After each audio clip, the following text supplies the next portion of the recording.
Yo soy bastante seguidor y creyente del mundo de la IA y la tecnología. Como no me fío mucho de que haya un Skynet por ahí, vengo con mi chuleta en papel, por si acaso, y procedo a presentar a los ponentes. Bueno, segundín, voy quitando por aquí. Bueno, pues tenemos a Unai Obieta, que es tanto Chief Digital como Chief Data de Ferrovial Servicios. Unai. Bueno, también tenemos a Mario Lois, que es el Global Head and Senior Director of Intelligence Solution de GE Healthcare. Muy bien, hola, encantado. Perdona que no os he saludado. Tenemos a Luis Mateos Kane, que es el fundador de Strategic y CEO de Osmotic. Bueno, y por último tenemos a Diana Díaz, que es Head of Advanced Analytica and Big Data de Digital Strategy and Transformation de Bankia. Bueno, ahora tras tomar sitio, me gustaría daros paso a vosotros para que os presentarais y comentarais un poquito, pues, de qué es lo que vamos a hablar, que lo que, vamos, una pequeña presentación. Si queréis, bueno, por Diana Díaz, que sé que está inmersa en lo que es la analítica avanzada del dato y preocupada por la ética de este dato y cómo la digitalización y la IA aplican a los procesos bancarios. Así que te cedo la palabra, Diana. Vale, pues muchas gracias. Bueno, pues yo os quería contar un poquillo también eso, ¿no? Cómo veo mi visión de la inteligencia artificial en el sector banca. ¿Vale? Bueno, pues lo primero es que es un must to have, vamos, básicamente. No es algo negociable. Si queremos estar en el futuro, pues sí o sí tenemos que estar ahí, ¿no? en la inteligencia artificial. Y para mí son dos paradigmas los más principales, lo que sería la hiperpersonalización y la hiperautomatización. Hablando de la hiperpersonalización, realmente los bancos lo hemos hecho toda la vida. O sea, mi abuelo cuando iba a la oficina, pues María le hacía una hiperpersonalización. Le conocía, sabía cuántos nietos tenía y además le guiaban en lo que era pues, las finanzas, ¿no? En un ámbito en el que no tenía ni por qué tener conocimiento, ¿no? Ahora mismo en el mundo de digitalización en el que estamos y sobre todo ahora en esta situación del COVID, para un banco es esencial, porque al final llegar a esa hiperpersonalización que necesitamos, pues primero, todas las señales que estamos emitiendo continuamente en las apps, en todo, recogerlas, que ya es una complejidad en sí misma. Y la inteligencia artificial y el machine learning para automatizar realmente esa extracción de conocimiento y que realmente conozcamos a nuestros clientes uno a uno, ¿no? ¿Dónde veo dónde llegaremos? Pues que incluso María sea esa asistente virtual de verdad, que realmente en lenguaje natural pues nos recomienda, o recomienda a mi abuelo, ¿no? Incluso que mi abuelo pudiera estar hablando, ¿no? Con esa inteligencia artificial. Y de hecho, bueno, pues algún caso, por poner algún ejemplo, ¿no? Que nos ha pasado, por ejemplo, ahora en el COVID, pues ahora mismo con la situación en la que estamos no tenemos datos sobre los que aprender. En esta pandemia no tenemos datos de una pandemia anterior. Y nos hemos valido, ¿no? En concreto en Bankia, de Machine Learning e inteligencia artificial para intentar prever quién iba a tener problemas, ¿no? en esta situación, principalmente pues, para ayudarles con una serie de ayudas que como banco podíamos hacer. ¿Cómo lo haríamos sin inteligencia artificial? Pues sería imposible, porque tenemos 7 millones de clientes, en menos de un mes saber cuáles de ellos tienen problemas que nunca van a la oficina, pues esa es la hiperpersonalización que comentaba y que realmente ya estamos trabajando en ella, ¿no? Con esa visión de futuro. Y hablando un poco más de lo que sería la hiperautomatización, que siempre la vemos en la industria 4.0, ¿no? Vemos a Tesla haciendo todo su proceso totalmente digital y automatizado. El paradigma en los bancos realmente ocurre en el back, ¿no? En lo que llamamos los procesos bancarios. Y para mí es muy, muy complejo porque realmente requiere, es casi el caso más complejo de la IA, uno de los más complejos, porque realmente requiere unas capacidades humanas que todavía yo creo que estamos, pues, ni siquiera hemos desarrollado, ¿vale? No existen todavía ni siquiera en el mercado. Porque al final, por ejemplo, si tú vas a pedir una hipoteca o tienes un problema, al final primero tenemos que conocer ese problema, qué le está pasando, y cada uno somos únicos. Luego el contexto de ese cliente. Cada cliente tiene un contexto, o sea, yo puedo ser asalariado, otra persona puede tener, bueno, son infinitos los contextos que tiene un cliente. Y entonces estamos hablando de entendimiento humano, ¿no? Que es el gran reto, yo creo, uno de los grandes retos de la IA. ¿Y cuál es mi visión? ¿A dónde llegaremos? No creo que lleguemos al 100% de la automatización, precisamente por eso, porque estamos hablando de uno de los ámbitos más complejos de la inteligencia, de realmente entender el contexto y lo que le pasa a un cliente como un humano. Estamos muy lejos todavía de ello. Y además porque ese 80-20, ¿no? O sea, realmente llegar a esos casos tan complejos, económicamente hablando, la inversión no suele ser rentable, ¿no?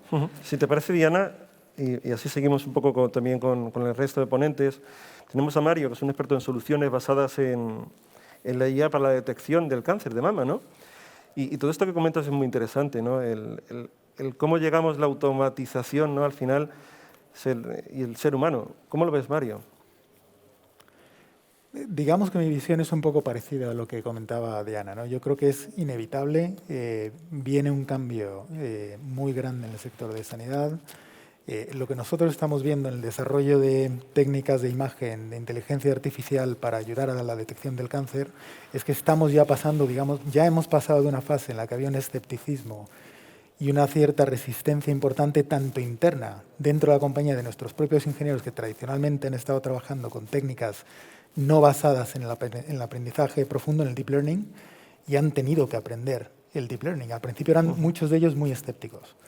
En cuanto han empezado a aplicarlo, prácticamente todos se han convertido y digamos que ahora estamos en una fase en la que es omnipresente, es totalmente natural, lo estamos aplicando en prácticamente todas las modalidades de nuestra empresa, en resonancia, en TACs, en rayos X, en ultrasonidos, en todas las fases de la adquisición de los estudios, desde lo que es la fase inicial de preparación del paciente, la adquisición de la imagen, el procesamiento de la imagen, otra parte que es importantísima, la de la interpretación. La interpretación de las imágenes es muy compleja. Por ejemplo, un proyecto que tenemos de cáncer de mama, las imágenes de cáncer de mama son muy grandes, no lo parece, y lo que tienen que detectar son cánceres extremadamente pequeños. Más del 20% de los cánceres no son detectados. Y ahora con la inteligencia artificial que se está desarrollando y que ya se está aplicando a fecha de hoy, lo que se está viendo es que el porcentaje de cánceres que no son detectados está disminuyendo muy sustancialmente. De hecho, un parámetro que se llama la sensibilidad, que es la habilidad de detectar el cáncer, con la ayuda de la inteligencia artificial, el radiólogo promedio pasa de un 80% de capacidad de detección a un 88% de capacidad de detección. Es un cambio muy importante y lo hace totalmente incuestionable, ¿no? Que realmente la adopción de esto ya no es opcional. Y como digo, lo estamos aplicando en todas las modalidades, a todas las escalas. Quizás otro factor muy importante es la actitud de los pacientes. Los pacientes, dependiendo del tipo de inteligencia artificial de la que estemos hablando, también suelen tener un cierto escepticismo, un cierto miedo. Es decir, ¿qué va a ocurrir? No voy a tener un médico que vea mi caso, va a ser un robot quien lo evalúe. En realidad, en los próximos años no va a haber un reemplazo de los médicos. Lo que va a haber es una coexistencia donde el médico se va a ayudar y ya se está ayudando en la inteligencia artificial. Y lo que empezamos a ver es que los pacientes que empiezan a leer los estudios clínicos que demuestran, por ejemplo, que la detección del cáncer sube en precisión con la inteligencia artificial, ya hay pacientes que piden al médico, oiga, ustedes están utilizando inteligencia artificial para asistirles, para ayudarles en vuestro trabajo, ¿no? Y yo creo que en unos pocos años no solo los médicos lo van a querer, sino que los propios pacientes van a tener la expectativa de que los médicos se estén apoyando en la inteligencia artificial al ver los datos y las pruebas de que hay una diferencia muy importante en lo que es la precisión de su cuidado, ¿no? Mario, esto que comentas es de precisión. Interesantísimo. La verdad que el cómo vamos confiando poco a poco en una máquina, ¿no? Hay Unai Obieta, que para mí es un gran impulsor de la estrategia digital y de los datos, ¿no? Y que está focalizado en la transformación digital. ¿Nos podría comentar quizás cuál es la visión que tiene el público respecto a lo que es una IA? ¿Cómo cuesta transformar y por qué? ¿Cuáles son los palancas o los puntos claves, no? Bueno, pues la verdad que es una buena pregunta para resolverla, o sea, para contestarla. Os intento ponerlo difícil, sí. Porque si no es divertido. Bueno, o sea, yo creo, y como tú bien dices, ¿no? Yo estoy un poco soy responsable de transformar digitalmente la compañía y para ello hay varias palancas, ¿no? Y para nosotros tenemos dos palancas que son principales. Una de ellas es todo lo que tiene que ver con los datos. O sea, nosotros el dato es la materia prima con la que trabajar, con la que transformar, con la que evolucionar la compañía.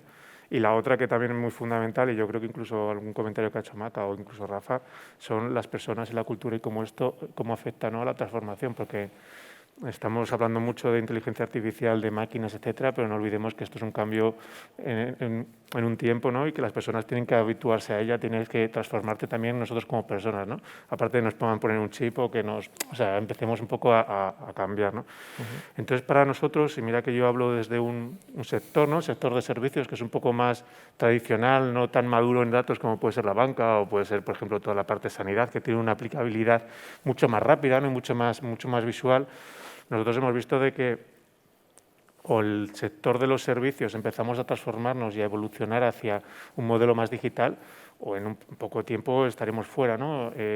Hay servicios que son mucho más tradicionales, como puede ser nosotros tenemos recogida de basuras, tenemos mantenimiento, etcétera, pero estará empezando a cambiar el modelo en que se hacen las cosas funcionando con datos, por ejemplo, ¿no?, con inteligencia artificial.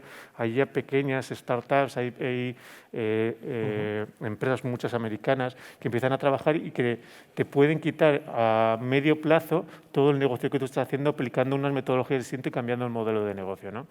Todo esto, para nosotros la inteligencia artificial y todos los datos es fundamental y es una palanca que la utilizamos para todo. Tenemos dos líneas de trabajo, ¿no? Una línea de trabajo es mucho más aplicada a nuestro negocio. Digamos que aquí tenemos de todo, ¿no? Como tenemos tantos servicios, la aplicamos. Pues, por ejemplo, nosotros vemos el futuro, haciendo un poco la vista hacia 4 años, un poquito hacia allá, todas nuestras plantas de tratamientos, que estén todas automatizadas, que esté todo digitalizado, que se tomen decisiones preventivas, correctivas, sin interacción humana. O sea, es un poco hacia lo que estamos yendo, ¿no? O sea, es un ejemplo de nuestros servicios, pero nosotros internamente, digamos, en nuestras personas también lo estamos viendo. Nosotros somos masivos en personas, en España somos casi 40.000 empleados, ¿no? Entonces tenemos que ver la manera de cómo evolucionamos, cómo la inteligencia nos ayuda a elegir las personas que tienen que entrar en nuestra compañía para ser el director del mañana. Nosotros ya estamos empezando a trabajar con iniciativas en People Analytics, con ese tipo de programas, de paradigmas, para empezar a analizar, oye, qué es lo que voy a necesitar y qué es lo que tengo que seleccionar, ¿no? Estamos empezando a meterlo.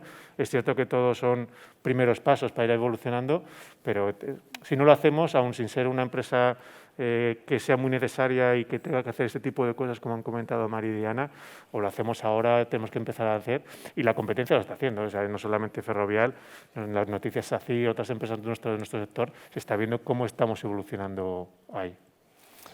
Y ahí, pues, Luis Mateos, que lo definimos como un visionario, y además coge una frase suya, de que piensa a ver cómo podemos llegar a evitar llegar a ser meros espectadores en esta partida de ajedrez de los Deep Blue, ¿no? ¿Cómo ves este cambio de transformación, ¿no?, uniendo a cómo está la tecnología adoptada ahora, pero cómo es el cambio con las personas? ¿Cómo trabajáis desde el punto de vista de esa formación, de ese acercamiento, ¿no?, a las nuevas tecnologías? Pues bueno, Unai me ha hecho la mejor de las intros, ¿no? O sea, nosotros vemos que bueno, además de la inteligencia artificial, están todo lo que llamamos plagas en Osmotic, que son todas las tecnologías, todos los cambios sociales y los cambios de recursos, están generando un mundo que va cada vez más rápido. O sea, llevamos 20 años con un montón de tecnologías que están irrumpiendo, pero esto cada vez va a ir a mejor o a peor, depende de cómo lo veamos. Y eso genera la necesidad, como decía Unai, de un ser humano diferente, un ser humano capaz de vivir en incertidumbre, capaz de vivir en lo que ahora se llama VUCA, que no es otra cosa que la mezcla entre velocidad y todas las opciones que da la tecnología. O sea, ahora mismo, la inteligencia emocional, perdón, es que estamos siempre con eso, la inteligencia artificial es precisamente la más disruptiva, ¿no? Porque si tú metes el tema cuántico, pues bueno, es acelerar. Metes el Internet of Things, es incrementar la capacidad de captación. Metes muchas cosas, pero la inteligencia artificial da es esa herramienta que realmente hace la diferencia sobre todas.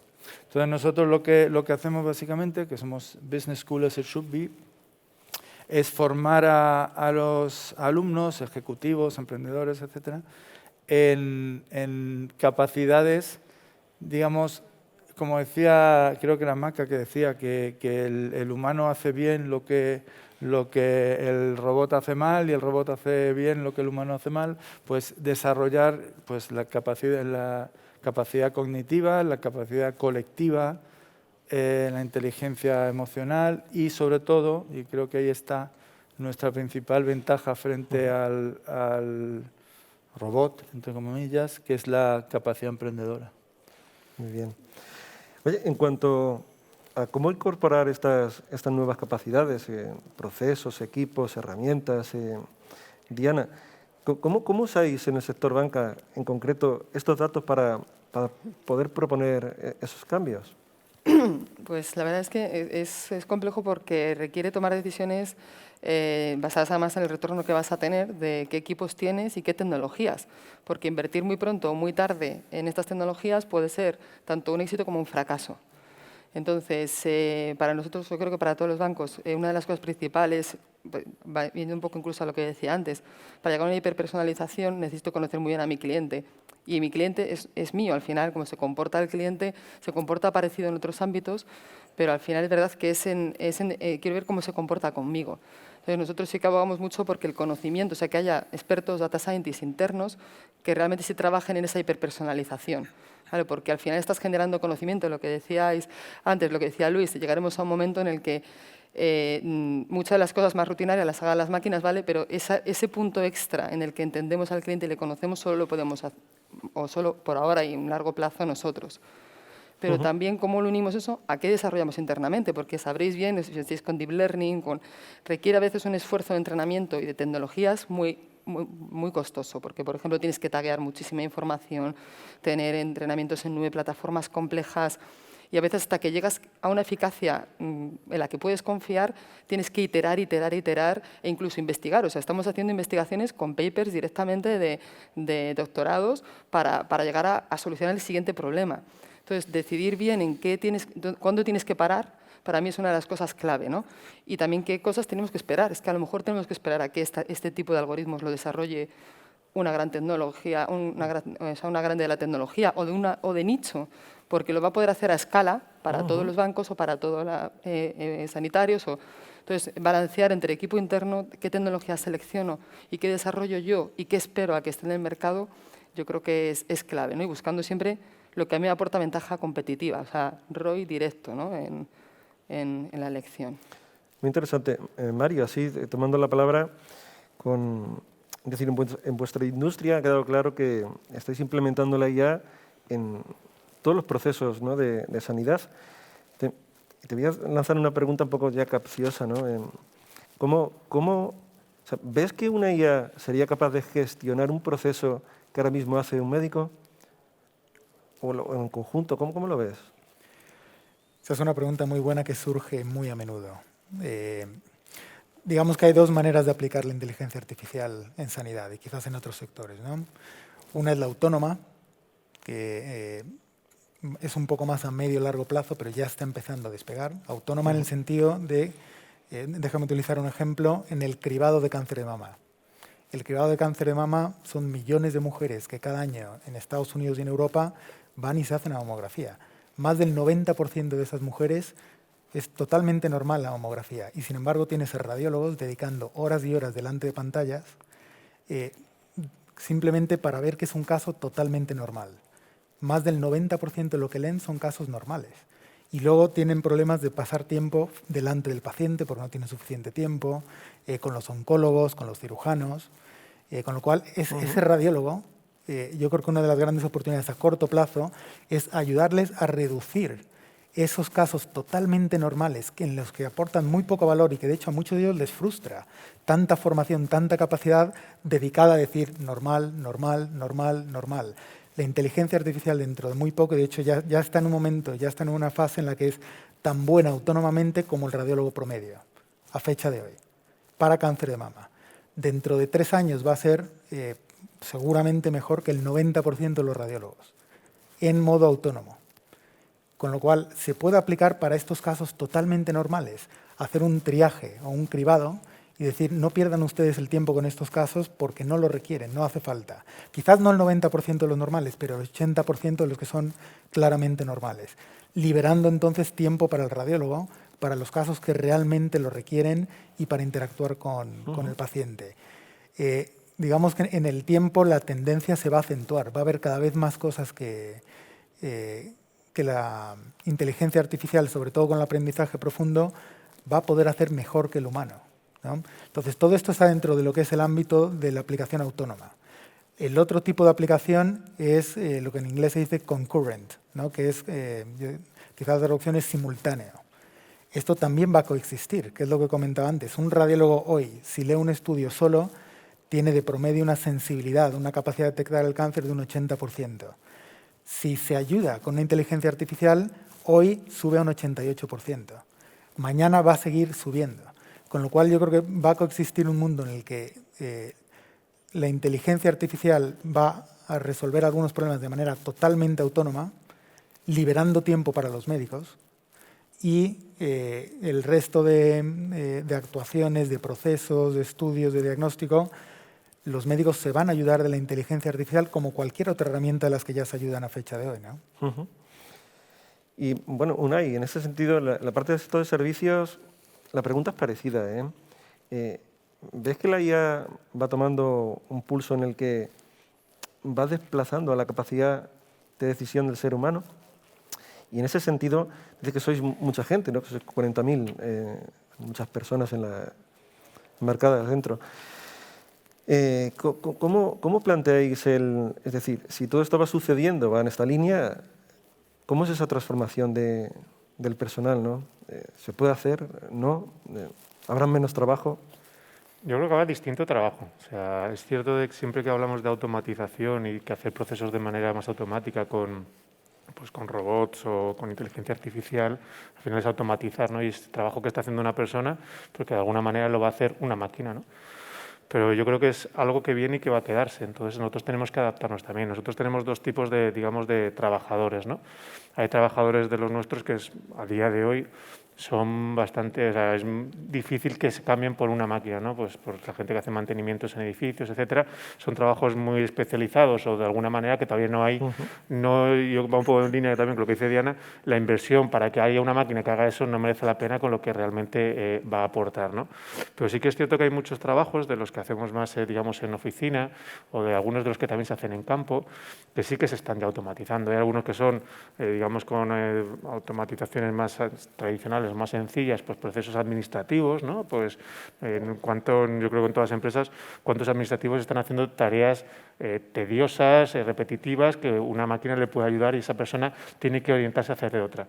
Pero ya la inteligencia artificial para nosotros también nos está ayudando, por ejemplo, con las licitaciones. Nosotros licitamos un número ingente de contratos al año y no tenemos tantos recursos, porque como yo me he reído cuando lo ha dicho antes Rafa, no hay empresa a día de hoy que conozca que tenga recursos ilimitados para hacer de todo, ¿no? Entonces, nosotros preferimos focalizar los esfuerzos de gente experta en conocer el servicio que vamos a hacer, en decidir lo que va a hacer, en vez de hacer esa tarea administrativa de estudiar licitaciones. Ya estamos empezando con inteligencia artificial, viendo con procesamiento del lenguaje natural toda la información que hay de información pública, analizamos la competencia, dónde va, si gana, qué probabilidad tenemos en función del servicio. Entonces, de alguna manera estamos empezando a dar un valor y que la gente dé realmente su conocimiento, su expertise donde más aporta.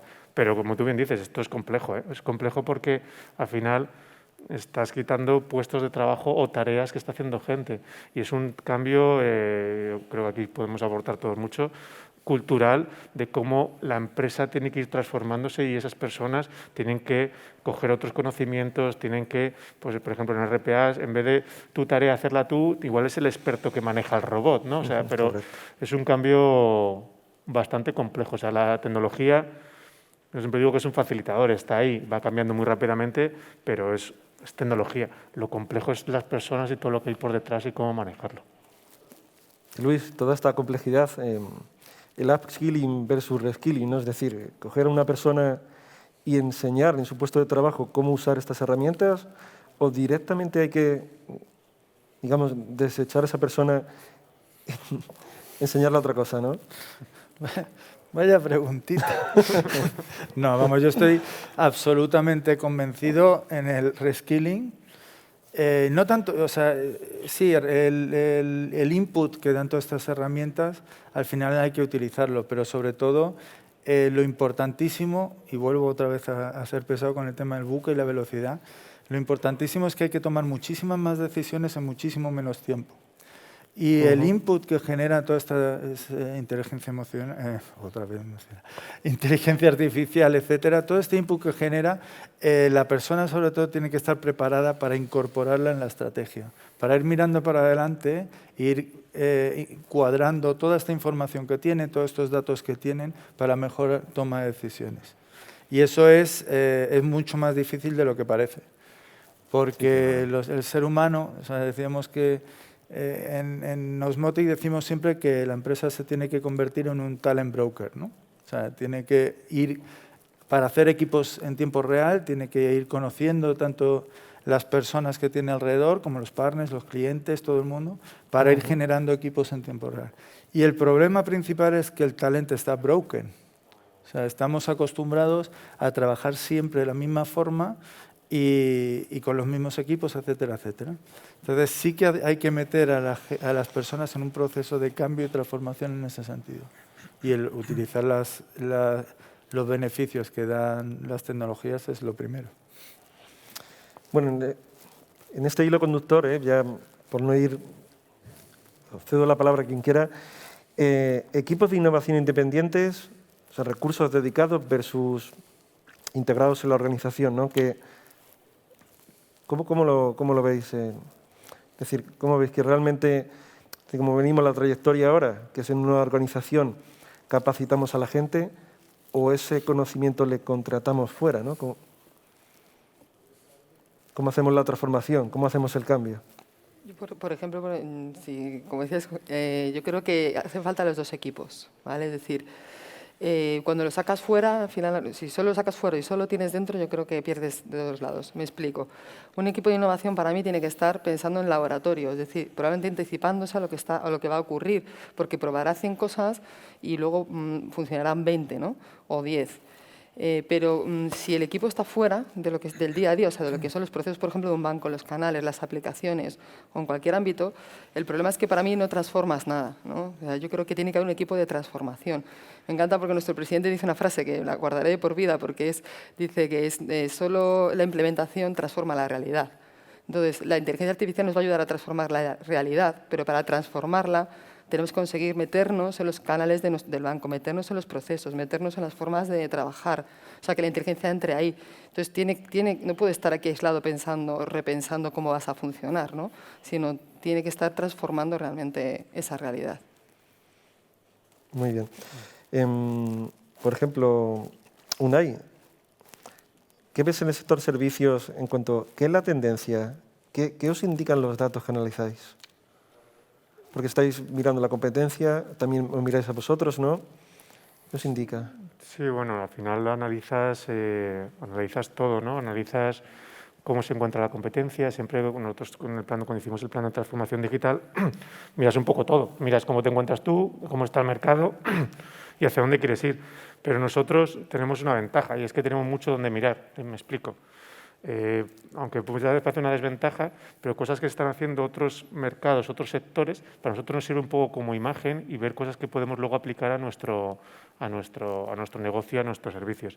Nosotros al final lo que hemos mirado y va un poco en línea y de lo que ha estado un poco comentando Rafa, ¿no? De cómo analizar el valor de lo que hacemos y dónde lo aplicamos, ¿no? Nosotros lo que hacemos es, hemos dicho, oye, nosotros tenemos alrededor de 30, 40 servicios en España, ¿vale?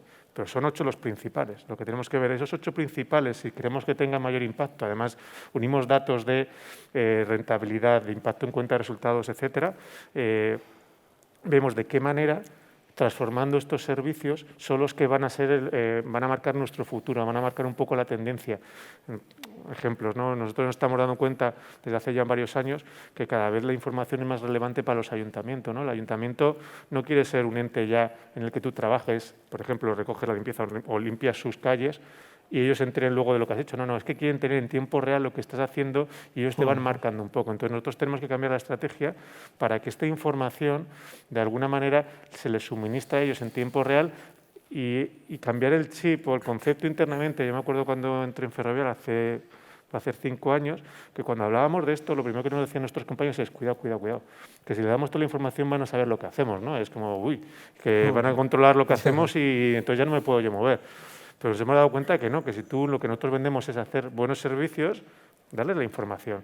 Va a ser una ventaja competitiva con la competencia, ¿no? Y justamente ahora ya no es que quieras hacerlo, es que no tienes otra que compartir esa información y ver de qué manera aporta valor a tu cliente final, en este caso que nosotros muchos ayuntamientos, ¿no? Pero lo que decías, ¿cómo medimos? Pues nosotros hemos hecho un panel un poco, con la foto que ha puesto Rafa, un poco de cómo lo llega todo, pero a nivel un poco más de servicios, de cómo impactan la cuenta de resultados, cómo vamos a ganar o perder licitaciones, desde cuánto tiempo es el contrato. O sea, ves un poco las tendencias, hemos hecho un poco una línea, un plan de dónde tenemos que tocar en nuestra base para impactar en nuestro servicio. Mario, en el contexto de los equipos de innovación, ¿cómo os coordináis entre 160 países, ¿no? Que se dice pronto? ¿Cómo organizáis para hacer esta transformación, ¿no? Pues es complejo. Lo que en un principio intentamos fue crear células de desarrollo muy focalizadas y muy cercanas dentro de los distintos negocios, ¿no? Y esto es bueno y es necesario, pero no es suficiente. Tenemos nosotros en GE Healthcare también un grupo transversal que lo que nos ayuda es con la plataforma para el entrenamiento y el desarrollo de Deep Learning, y la colaboración con ellos es cada vez más estrecha, está en su mayoría en California, ¿no? Entonces tenemos gente en California, gente en Boston con la que trabajamos muy cercanamente, gente en París, gente en China, en India y... Todos son dentro de la organización, ¿no? Bueno, lo que estoy, describiendo ahora es dentro de GE Healthcare.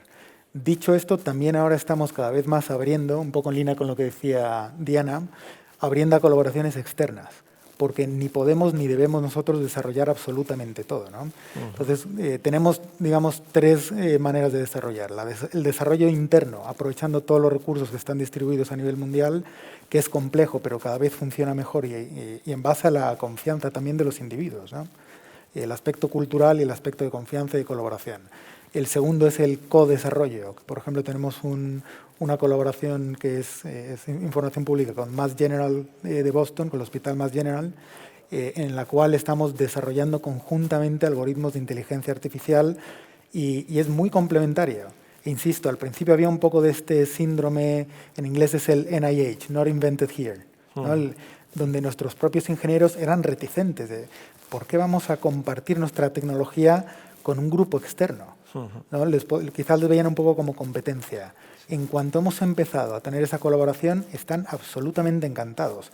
¿Por qué? Porque están colaborando con un grupo a quien no conocían, están aprendiendo muchísimo, el otro grupo está aprendiendo también mucho de ellos, y de momento está funcionando muy bien, pero ha sido complejo la transición. Y luego el tercer y último elemento es en el cual ni desarrollamos ni co-desarrollamos. Encontramos una empresa, en ocasiones son startups pequeñas, que tienen algún algoritmo que por algún motivo es especialmente bueno y difícil para nosotros de desarrollar.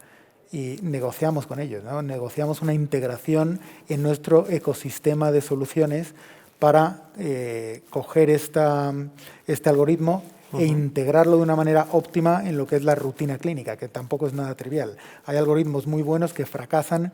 ¿Por qué? Porque los médicos, las enfermeras, quien lo utiliza, tiene que salirse de su rutina para tener acceso al algoritmo. Entonces, este factor de integración del algoritmo es también muy importante, sobre todo en la faceta de integrar a estas empresas externas. Luis, en este sentido, a ver, ¿cómo lo explico, ¿no? En la parte Estás preparando la bola, ¿no? Sí. Una buena bomba, ¿eh? La parte de la formación, es decir, al final, una empresa que se transforma tarde o temprano pide un elemento externo para transformarse, pide acompañar con formar, ¿no? Cambio disruptivo. Es decir, normalmente este cambio viene producido más en la empresa grande o en startups. ¿Qué tienes? ¿Cuál? El cambio de... Quiero cambiar, quiero adoptar algo que va a cambiar mis procesos, ¿no? Quiero adoptar tecnología o quiero adoptar... Siempre la tecnología yo creo que va muy ligada a la forma de pensar, a la cultura, ¿no? Como decía también Unai. Sí. ¿Qué es la startup la que está más abierta? ¿La empresa grande? A ver, ¿Cómo lo ves? En general son las personas ahora mismo los que están más abiertos. Son personas que están viendo que su mundo está cambiando y que necesitan adaptarse, que se están quedando fuera, etcétera. Es más un tema de personas. Las empresas todavía, y sobre todo antes del COVID, ahora menos, lo ven como algo así, sí, es bonito y lo necesitamos y tal, pero después ven y dicen, tengo 120.000 empleados o tengo 30.000 empleados, y dice, a ver cómo lo abarco, sobre todo con una empresa como Osmotic, que es muy pequeña. Pero en general este aprendizaje no solo es formación, o sea, al final es muchas empresas como las vuestras están haciendo procesos de aceleración de startups o están interaccionando, están con Open Innovation, que sé que en Ferrovial estáis bastante con ello. Al final es una ósmosis entre el interno y el externo, que yo creo que no debería ser ni solo interno ni solo externo, sino siempre una colaboración líquida, ¿no? Porque al final, si todo va a ser ágil y rápido, va a tener que haber ese puente fluyendo. Entonces, esa formación muchas veces es de la propia colaboración y de la propia... Me estoy tirando piedras a mi propio tejado, pero creo que ese debería ser el camino más transitado por las grandes empresas. Desde luego. Por ejemplo, Diana, así me ocurre, ¿podemos aprender algo de las tendencias que hemos aplicado antes para ahora? ¿O hay que romper? ¿Cómo es vuestra dinámica en banca, que es un sector grande, potente, con mucha sinergia y aparentemente complejo, ¿no? para todas estas mecánicas disruptivas? ¿Cómo lo hacéis? A ver, yo creo que siempre, de hecho, es un aprendizaje continuo, ¿no? Y no puedes... O sea, de hecho, en las entidades o en los bancos, al final, llevamos haciendo analítica de una forma quizá más tradicional muchos años, ¿no? Y ahora lo que tenemos son nuevas capacidades que nos permiten llegar un poquito más allá, ¿no? Entonces, incluso de una forma muy natural ocurre eso, ¿no? O sea, cómo te reciclas, y de hecho ocurre, ¿no? O sea, tenemos incluso profesionales que se reciclan fácilmente a utilizar incluso, o que a veces también se pueden resistir a utilizar incluso deep learning o otro tipo de cosas, ¿no? Lo principal yo creo que es creer en que esas nuevas capacidades, lo que estabais diciendo todos un poco, o sea, te vienen capacidades de fuera que al principio parece que van a decir o ir en contra de como tú lo has ido haciendo siempre, pero no, es que te dan capacidades nuevas. O sea, al final te están diciendo que lo que estabas haciendo hasta ahora lo hagas mucho mejor, ¿no? Entonces, la adopción correcta de esas capacidades por los distintos ámbitos, yo creo que es una de las cosas de hecho, más potentes, ¿no? Yo, por ejemplo, no creo que tenga que haber un equipo único que haga la analítica en una entidad o en cualquier organización. Creo que tiene que haber un equipo que empuje y impulse esto, porque también convencer de estas capacidades, de su uso y de lo que pueden llevar, ese es un equipo un poco SWOT, como llamo yo, que pueda hacer eso, ¿no? Pero el éxito es conseguir que todas las áreas utilicen todo lo que han aprendido previamente y con esas nuevas capacidades generen el siguiente nivel. Pues en este asunto de la organización, Mario, ¿piensas que no únicamente el cambio en la tecnología afecta al proceso puro de negocio, sino es capaz la IA de transformar el negocio en otros ámbitos, como por ejemplo pueden ser los departamentos de recursos humanos o los departamentos financieros, ¿no? Yo tengo menos experiencia directa con ese aspecto, pero a pesar de ello estoy convencido que van a tener un efecto importante. Sé que nuestro departamento de recursos humanos y otros departamentos internos están cada vez experimentando y empezando a aplicarlo en mayor medida, porque básicamente la inteligencia artificial y sobre todo lo que es el deep learning, el aprendizaje profundo, lo que es un sistema capaz de aprender de ejemplos. Entonces, en cualquier ámbito en el que tengas suficientes datos con calidad suficientemente buena y con unos patrones complejos a la vez, ¿no? Porque si son patrones muy sencillos no te hace falta. Con analítica tradicional puedes directamente ver lo que estás buscando. Cuando hay patrones complejos y tienes datos accesibles, al final la inteligencia artificial o el deep learning en este caso, lo que permite es extraer descubrimientos o insights, como dicen los americanos, que sería más difícil extraer sin esta capacidad de reconocimiento de patrones complejos. Entonces, lo que te digo, yo tengo menos experiencia directa en ese tipo de aplicación, pero en nuestra empresa sí que se está empezando a aplicar y estoy convencido que cada vez van a jugar un papel más importante prácticamente en cualquier parte de la empresa, ¿no? Unai, en el ámbito de servicio ferrovial, ¿no? La parte de hiperpersonalización, como comenta Diana, es para banca importantísima. Para el sector servicios veo que la hiperautomatización, ¿no? es quizá un contexto mucho más amplio y más claro en los procesos vuestros, ¿no? Pero y para este cambio en los departamentos diferentes a lo que es tecnología, ¿cómo lo vivís en vuestro sector? Pues yo creo que es un poco parecido. Yo creo que ha dicho un poco Diana también la clave. Al final yo creo que la transformación tiene que impulsarla alguien, tiene que liderarla o tiene que dar un poco de contexto, pero se tiene que hacer en todos los sitios, se tiene que hacer en todas las direcciones, se tiene que hacer en todos los ámbitos. Y yo creo en el que primero hay que conseguir que estas distintas áreas empiecen a tener un grado de madurez, ya sea en inteligencia artificial, sea en datos, sea en la tecnología que aplique, ¿no? Y de alguna manera, desde un nódulo central, un nodo central, le puedes dar un poco los procesos, un poco las guías, un poco el coordinar todo, pero tiene que ser de forma independiente cada uno que lo haga. Yo no veo los científicos de datos que estén centralizados, yo veo los científicos de datos en el negocio, tienen que palparlo, tienen que saber lo que hay, si no se quedan desde muy lejos. Nosotros hemos experimentado que aspectos que hemos hecho desde un nivel corporativo muy alto, muy buenos, luego los han tangibilizado. ¿Pero por qué? Pues porque se hace desde un nivel que cuando llega a la realidad está muy lejos, ¿no? Lo importante es que primero haya esa cultura, la gente crea en ello y que luego esa madurez crezca y tengan ellos las propias competencias para poder ejecutarlo. Yo creo que eso es fundamental. Luis, te voy a hacer una pregunta Fácil. como visionario. Es decir, que con todo esto que estamos hablando, la línea de la IA, que parece que tiende a reemplazarnos, ¿cómo ves el futuro para los que estamos en esta mesa? ¿Nos vamos a dedicar a charlar siempre y ya no hacer nada? ¿Cómo es? Bueno, esto de decir que es uno visionario es un riesgo, ¿no? A ver, yo creo que la tecnología, todo lo que te puedes imaginar va a ser posible y en la humanidad tiene un reto para coordinar esa cosa que se está construyendo, ¿no? El futuro, yo veo un futuro pues, optimista en el que todo el mundo trabajará por hobby y para divertirse y en su pasión y en su misión y lo que más le gusta y lo que mejor sabe. Bueno, pues me quedo con esa frase. Es verdad que tenemos 0 minutos. Sí. Muchísimas gracias por asistir. La verdad que ha sido muy instructivo y vuestros puntos de vista me parecen increíbles, de verdad. Muchas gracias. Gracias. Gracias a ti. Gracias.